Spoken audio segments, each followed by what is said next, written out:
नमस्कार, आप देख रहे हैं फसल क्रांति और मैं हूं आर्यमन यादव। हम मौजूद हैं इफ्को एमसी में।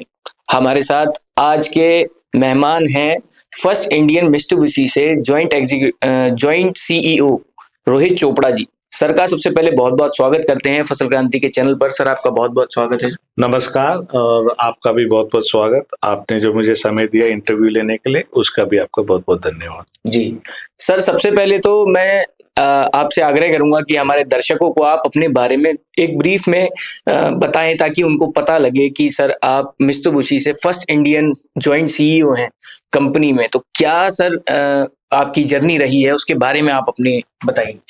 जी, मैंने मित्सुबिशी कॉर्पोरेशन 1989 में ज्वाइन किया था और सबसे पहले मैं उधर केमिकल्स और पेट्रोलियम डिपार्टमेंट में काम करता था और उसके बाद धीरे धीरे मेरा पोर्टफोलियो चेंज होके एग्रोकेमिकल्स, फार्मास्यूटिकल्स और फर्टिलाइजर्स में गया।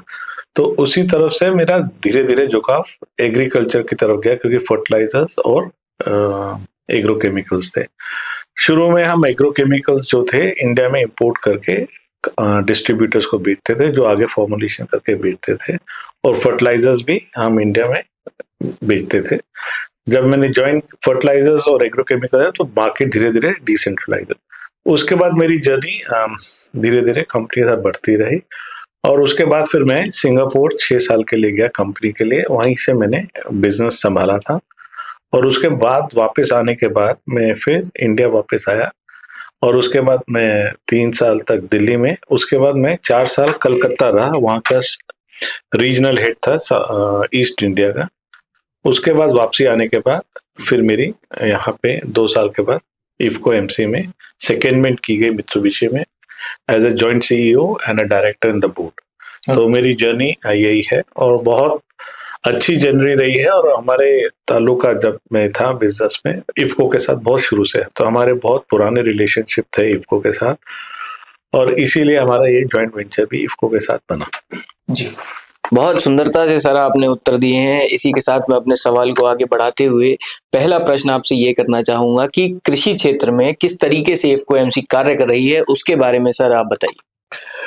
हमारा, जैसे मैंने आपको पहले बताया कि हमारा जो रिलेशनशिप था इफ्को के साथ फर्टिलाइजर बेचना और बाकी रॉ मटेरियल्स बेचने के था, तो उसके बाद हमारी जर्नी इफ्को के साथ, जो इफ्को एक बहुत बड़ा चैनल पार्टनर्स था, उनका कोऑपरेटिव्स का एक बहुत ही यूनिक मॉडल था और साथ में बैठ के ये डिसाइड किया कि हम, क्योंकि हम फार्मर्स को अच्छी क्वालिटी का प्रोडक्ट अफोर्डेबल प्राइस में देना था, तो ये जापान से एक ये था कि अच्छे प्रोडक्ट्स की क्वालिटी का एक वो होता है, एश्योरेंस होता है।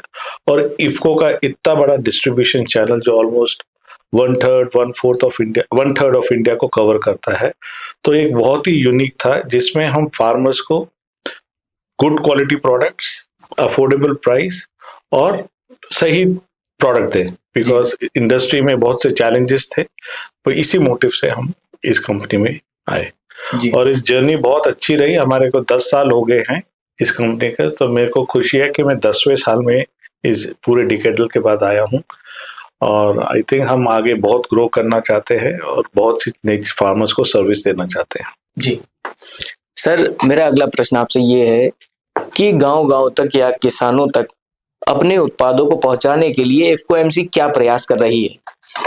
जैसे मैंने आपको बताया कि हमने फार्मर्स को पहले तो जो है गुड क्वालिटी प्रोडक्ट और एक बड़ा यूनिक मतलब एक ही प्राइस में पूरे हिंदुस्तान में सब फार्मर्स को दिया जाता है। जी, ये एक डिफरेंट टाइप का बिजनेस मॉडल था जहाँ पे जो प्राइस लिखा है फार्मर्स को वो मिलेगा, तो फार्मर्स के मन में कभी ये डाउट नहीं रहेगा कि उसने कम या ज्यादा प्राइस दिया है, पहली चीज।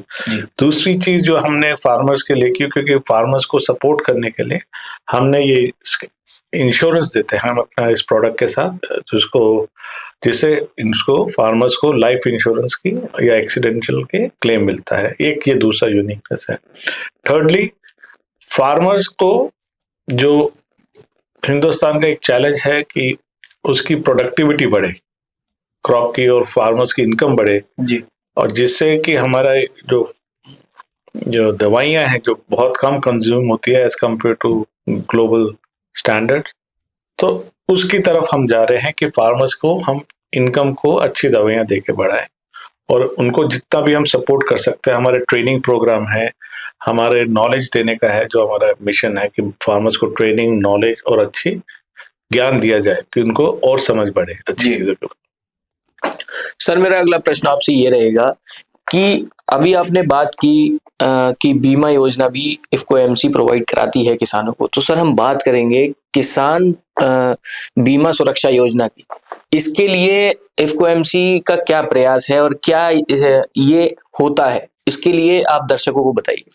तो जो हमारा इफको ने ये स्कीम चलाई थी, इफको एमसी ने, इसका नाम है किसान सुरक्षा बीमा योजना जी। तो इससे फार्मर्स को कोई एक्स्ट्रा प्रीमियम नहीं देना पड़ता है अपनी इंश्योरेंस कराने के लिए या एक्सीडेंटल इंश्योरेंस कराने के लिए।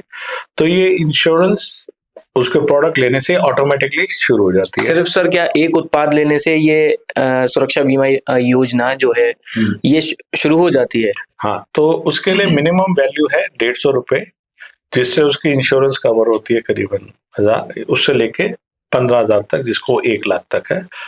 और मेरे को खुशी है कि इस योजना का कम से कम हमारे मतलब 2 करोड़ के करीब क्लेम लिए हैं फार्मर्स ने, और करीबन 300 फार्मर्स ने क्लेम लिया है जी।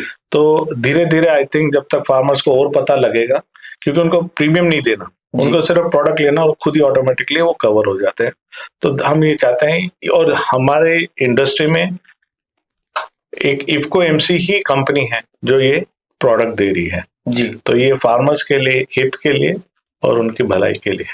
जी सर, हम जानना चाहेंगे कि सुरक्षा बीमा योजना के अलावा इफको एमसी की ओर से क्या किसानों को और सर्विसेज दी जाती हैं, उसके बारे में सर एक संक्षिप्त में आप बताइए, और क्या किसानों को उससे लाभ होते हैं। तो जैसे मैंने आपको पहले भी बताया था कि किसानों को सबसे पहले उजागर मतलब अवेयरनेस होनी चाहिए कि वो क्या ले रहे हैं, कैसे ले रहे हैं, और उनकी जरूरत के लिए हमारे जो फील्ड फोर्स है वो वेल ट्रेंड है। जैसे प्रॉब्लम हो उनको एडवाइस देना, कौन सी दवाई लगाना, कैसे उसके ऊपर करना, फिर उनको फील्ड डिमॉन्स्ट्रेशन के प्रोग्राम के दिखाते हैं, और इसी तरह हम फार्मर्स को धीरे धीरे अवेयर कराते हैं और हमारे प्रोडक्ट जी को के बारे में बताते हैं और उसकी गुणवत्ता के बारे में बताते हैं। और मेरे को इस बात की खुशी है कि जब हमारे जो फार्मर्स हैं, हमारा जो इतनी भी ग्रोथ हुई है, हमारे प्रोडक्ट की एप्रिसिएशन और गुणवत्ता के लिए बहुत खुश है। सर मेरा अगला प्रश्न आपसे ये रहेगा कि इफको एमसी क्या नए उत्पाद अब बाजार में लेकर आ रही है किसानों के लिए जो उनके लिए किफायती हो सके, तो उसके बारे में सर बताइए। मेरे को ये बताते खुशी होगी कि जो हमारा अभी प्रोडक्ट पोर्टफोलियो है, जिसमें हमारे 70 प्रोडक्ट्स हैं, जिसमें इंसेक्टिसाइड्स, वीडीसाइड्स, पीजीआर हैं। अब हम उस पोर्टफोलियो को आगे बढ़ाएंगे। वो अगले साल हम इस पोर्टफोलियो को 70 से करीबन 80 के लिए लेके जाएंगे जी। तो जिसके लिए किसानों को भी फायदा पहुंचेगा और नया प्रोडक्ट मिलेगा। दूसरी चीज जो हमारी टीम है और किसानों को सर्विस देने के लिए जो करीबन 500 के करीब है, अब हम अपनी टीम को ट्रेन कर रहे हैं और ट्रेनिंग प्रोग्राम दे रहे हैं, जिससे और बेहतर से फार्मर्स को सर्विस दे पाए और उनकी चीजों को अच्छे से समझा पाए। प्रोडक्ट के बारे में भी नहीं, बट पूरी खेती के बारे में उनको क्या करना चाहिए इसके बारे में। जी सर, अब मैं आपसे आग्रह करूंगा कि फसल क्रांति के माध्यम से, इफको एमसी के माध्यम से आप किसानों और दर्शकों को हमारे एक संदेश दें जिससे कि वो प्रोत्साहित हो सके।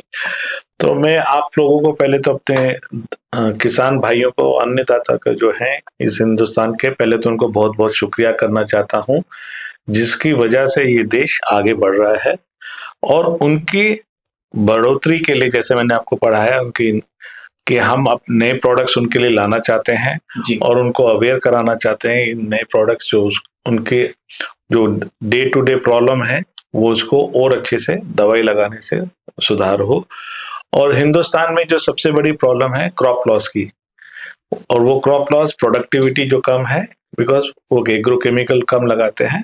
मैं किसान भाइयों को यही समझाना चाहूंगा और कहना चाहूंगा, रिक्वेस्ट करना चाहूंगा कि वो पेस्टिसाइड जो दवाइयां हैं उसका ठीक से उपयोग और ज्यादा उपयोग करें, जिससे उनका मुनाफा और बढ़े। जी मेरी तरफ से। Thank you. बहुत सुंदरता से रोहित जी ने हमें सारे प्रश्नों के उत्तर दिए और बताया किस तरीके से किसानों की बेहतरी हो सके।